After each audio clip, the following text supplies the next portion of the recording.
Hi, everybody, and welcome to Roanoke, Virginia. It's John Meterparel with Pete Cronan as we preview BC and Virginia Tech coming up at 3:45 on the BC IMG Sports Network. And Pete, this is a showdown. This is a swing game. November is moving time in college football, and the Eagles ranked 22nd in the college football playoff poll. So they're riding high, but this is a very intriguing game. Well, I liken this football team to the cast of Saturday Night Live. They're not ready for primetime players.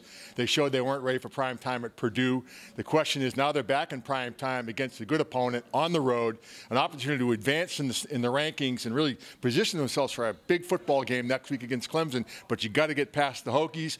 Big task today for the BC Eagles. Of course, with BC, it all starts with their star running back, A.J. Dillon. No surprise that he'll be getting a dose of carries today after 30 last week.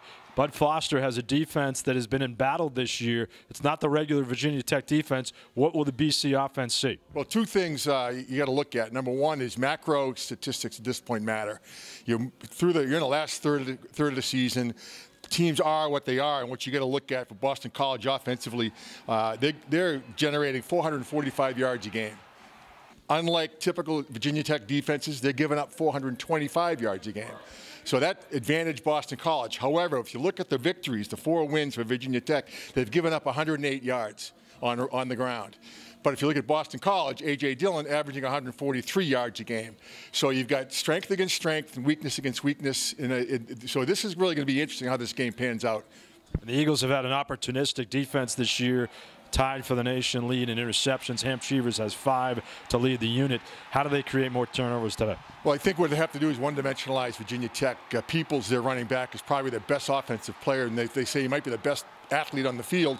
He's a running back. He is dynamic. He can catch the ball out of the backfield too. But if you can limit the running game and force Virginia to throw the ball, the Boston College defenses on third down has been described as an exotic pass rush package. So if BC has an opportunity to be exotic, that means that Virginia Tech is not getting on schedule. They're being very stingy on first and second down, and Boston College can turn the dogs loose. There are a couple guys BC's defense going to have to watch, including Damon Hazelton, who leads the ACC in touchdowns with 6. He's a Ball State transfer. He's a guy that the secondary will have to watch very closely. And it's a game of inches. When you can put pressure on a quarterback, his productivity drops off dramatically.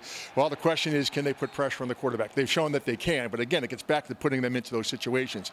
When you pressure the quarterback, it invites mistakes, and when those mistakes turn into opportunities for Boston College. All right, Pete, your keys to the game. A preview for Pete's vaunted keys to the game on the BC IMG Sports Network. This is all about Boston College coming in here with a level of passion that we've seen spottily over the course of the season. They came into the Purdue game kind of packing for the postseason trophy tour, and they ran out of that stadium. Opportunity presents itself again. They've played themselves into a game that matters, and that's the good thing. So if it does matter, they need to take advantage of it. The key to the game today is get off to a fast start, avoid the stupid mistakes of which Virginia Tech has been victim of lately. Get a lead, make Virginia Tech chase, and capitalize on any mistake that Virginia Tech might make in special teams. Can the Eagles stand prosperity? We'll find out at 3:45, 3:15, our broadcast time, locally on WEEI 93.7 FM. He's Cronan. I'm Meterparel. Have a great day, everybody. We'll catch you from Virginia Tech later on.